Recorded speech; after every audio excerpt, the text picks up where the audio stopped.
Now, one of my favorite manufacturers of any luxury watch brand is Vacheron Constantin. There's something, once you get very far into this world of watches, you are constantly saying the same brands over and over again. You see the hype affiliated with many models on social media, and you just get very fatigued with it. But with Vacheron, I don't experience that at all.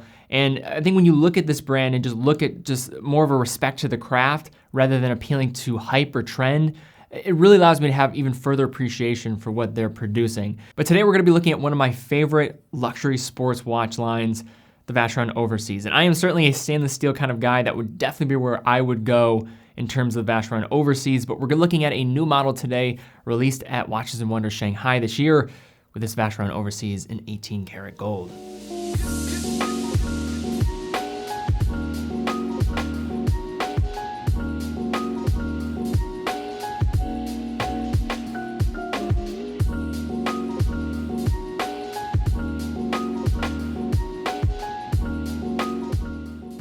Now, being part of the so-called Swiss Holy Trinity of watchmaking with other brands like Patek Philippe, Audemars Piguet, which you're probably familiar with, Vacheron does have probably one of the most unmatched levels of history of any brand out there in the market, being founded in 1755 and being in constant operation since their founding, which is an impressive feat when you consider where I'm at here in the United States. We got our independence in 1776.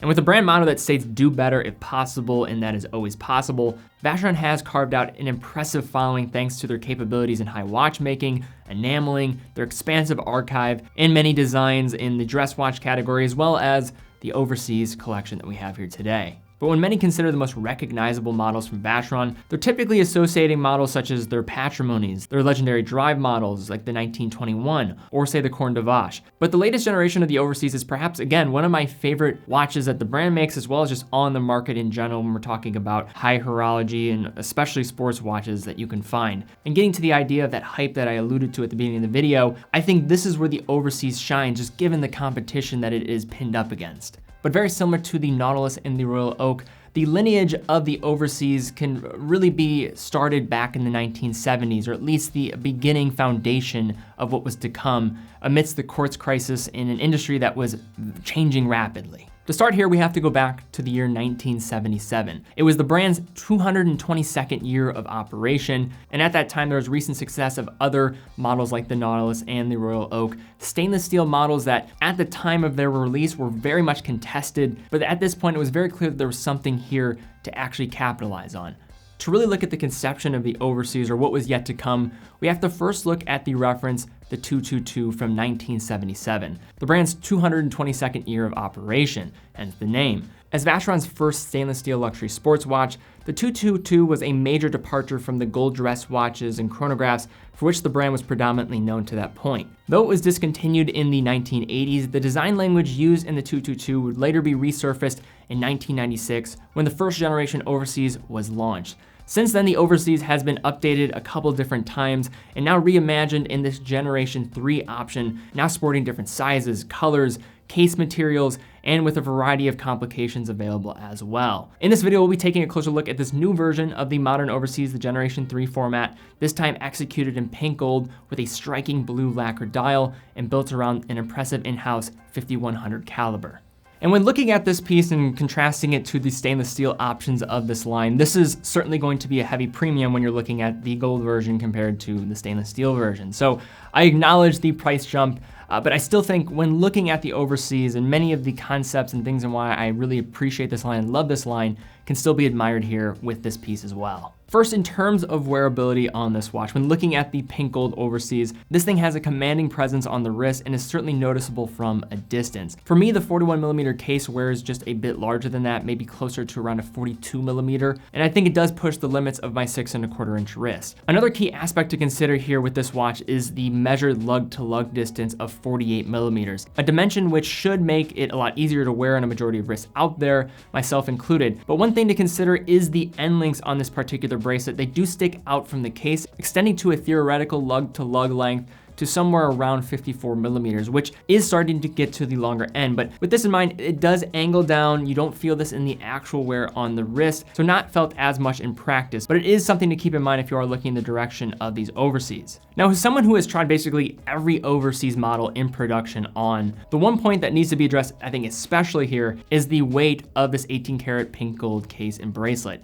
It's gold, it's heavy. Gold in general is gonna be more than 2 times heavier than stainless steel by volume, and that can certainly be felt here, which certainly makes this one wear, or should I say feel, larger than the dimension might suggest. But I think somebody who is going to be looking in the direction of a gold overseas knows what they're getting into, so this probably isn't much of a surprise. As you'd imagine for a watch of this price point from a brand like VC, the case and bracelet finishing is nothing short of phenomenal. The case features a primarily brushed finish on the top with well-executed polishing on the side of the case, as well as on the Maltese cross-shaped bezel, a signature for this family of watches from Vacheron. The 3-link style bracelet mirrors the case finishing and is brushed on the top with polished edges and is completed with a 2-button release clasp, which is polished on the inside. In addition, when examining this bracelet up close, you see even more influence with this Maltese cross design, where the meeting of the 2 links also resemble its shape and are individually polished on the edges and the internal points where the links attach to one another. For sizing, the bracelet also offers each link to be unscrewed, so getting a precise fit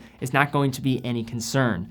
Another really cool feature of this integrated bracelet design is the ease in which it can be connected or disconnected from the watch by way of a pull tab on the back of the bracelet. In recent times, we have seen more brands get into this game of offering different types of quick release systems, and this one is easily one of my favorite, as well as I think one of the best out there. You're going to probably change your straps often, and I know many people that own overseas do this quite regularly, and it allows this watch to get a totally different look with great ease. The overseas comes complete with a screw down crown, which also is in high polish and signed with the Maltese cross as well. This notable feature means that the overseas is rated to 150 meters of water resistance, which makes sense considering the nautical theme here, and adds a heightened bit of security, especially compared to the competition, which will have lesser water resistance ratings. Now, one of the elements in which I absolutely admire the overseas is the dial design, and it's rather simple, but this color of blue is certainly my favorite of the entire collection, and I think it really does one up in terms of the competition, or what appeals to me in terms of the color. I think they just absolutely nail this and perfect this beautifully. And I think many luxury brands do a bit too much with their dial designs, and if you do want that high complication, there's a plethora of options within the overseas range. Yet this overseas design is a little bit more strained, and I think it's just beautifully executed. It comes in a dark blue color, has a glossy sunburst finish with applied pink gold indices in this instance that are rectangular in shape and reminiscent of the original 222 design. Keeping in mind that we are dealing with a sports watch here, this watch does have the addition of luminescent material on the polished indices, which is nice to see and will help with visibility in the dark. The handset is also polished in pink gold, lume-filled as well, and features a second hand that almost looks to be grazing the chapter ring along the outside, which is printed in white and will aid in the overall legibility of the package here. It's hard to say this about a gold watch that costs $50,000, but at least looking at this dial, Vacheron Constantin understands that I think less is sometimes more, and that the cleanest designs tend to stand the test of time, something that this brand I think knows a thing or two about. Now, when you look around at the different items in your day-to-day life, I think you just see the end product, and sometimes you just take for granted what goes into the actual production of those items and things. And when it comes to watches, I think this is probably, even as a watch enthusiast, something that we greatly overlook. 2 years ago, I had the opportunity to actually go to Vacheron Constantin, their headquarters, and tour their facility and actually see their production studio where they actually make their movements. And this was a moment in which was just a huge, for me, formation in terms of what actually went into even their more basic traditional movements, not even their high complications, just how involved this process was. Now, the in-house caliber that we have here is their 5100, and relatively speaking, and I want to really stress that, this is more of a basic caliber for Vacheron and what they're going for. It features a Côte de Genève finish across the bridges, which is also going to feature high anglage, which should make its presence known when examining underneath the different light with this macro lens here, coming alive in the process. It also features a 22 karat gold rotor with an emblematic design at the center, referencing the wind rose, a fitting theme for a watch that definitely has some travel undertones with its name, overseas. On the back of the case, we also see that hallmark of Geneva crest, which is also going to be on the caliber itself. In terms of specification, this automatic caliber is constructed with 172 components, features a 60-hour power reserve, standard 28,800 vibration per hour beat rate, features 37 joules, is adjusted at 5 different positions for accurate timekeeping, and very similar to a lot of high horology watches, which is kind of a strange thing, but this caliber does not hack, meaning the second hand will not stop when you pull out the crown to the farthest position. But I suppose if you do have this watch on your wrist, I think actually the exact time is probably not going to be the #1 concern in your world.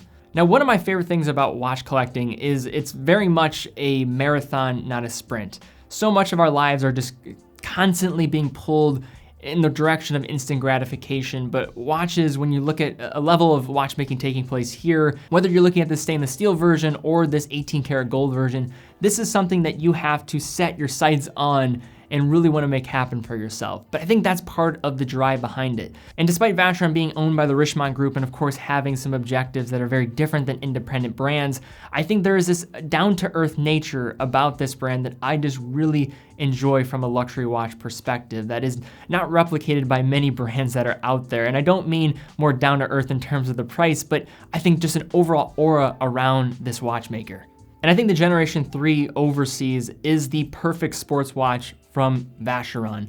I think it took a couple of generations for them to really nail it, but I think they finally have it here. It's a watch that I think pushes the envelope quite a bit in terms of what is popular, but still stays true to the original heritage of the brand, reflecting the 222 as well as the other Overseas of the past, tying in the Maltese cross design within the bracelet as well as around the bezel, and creating a really solid wearing experience in a striking blue dial. This is one of my favorite luxury sports watches, and of the big three in Switzerland when we're talking about sports watches, which line would I go for? I personally would be looking in the direction of the Overseas, given all the points in which I mentioned here. All right guys, well thank you again for watching. If you did enjoy the video, thumbs up, subscribe, hit the bell icon. I know I kind of took a direction of this piece kind of talking about the Overseas line in general, but I'm a huge fan of the entire Overseas collection as well as Vacheron, and love to see your comments down below. What do you think of Vacheron as a brand as well as the Overseas collection? Where would you be putting your money if you did have the money to spend, or if you do have the money to spend for a high horology sports watch? Would you be going for, say, a Nautilus, the AP Royal Oak, or the Overseas? Love to see comments and discussion down below. In addition, definitely check out the Instagram, stay up to date with the content, see some cool photos of watches as well. Also check out TeddyBaldassarre.com, both our buying guides as well as being an authorized dealer of over 30 brands on our site, full factory warranty for all the brands that we carry as well. Also, now that we're heading into 2021, I also would like to see, what watches in the coming year would you like to see reviewed? Maybe watches that are maybe not highlighted as much. I think we know the popular models that everybody wants to see, but I'd like to just kind of consider what you guys would want to see that maybe isn't getting enough spotlight online. But guys, thank you again so much for watching. Be well, and I will see you all very soon.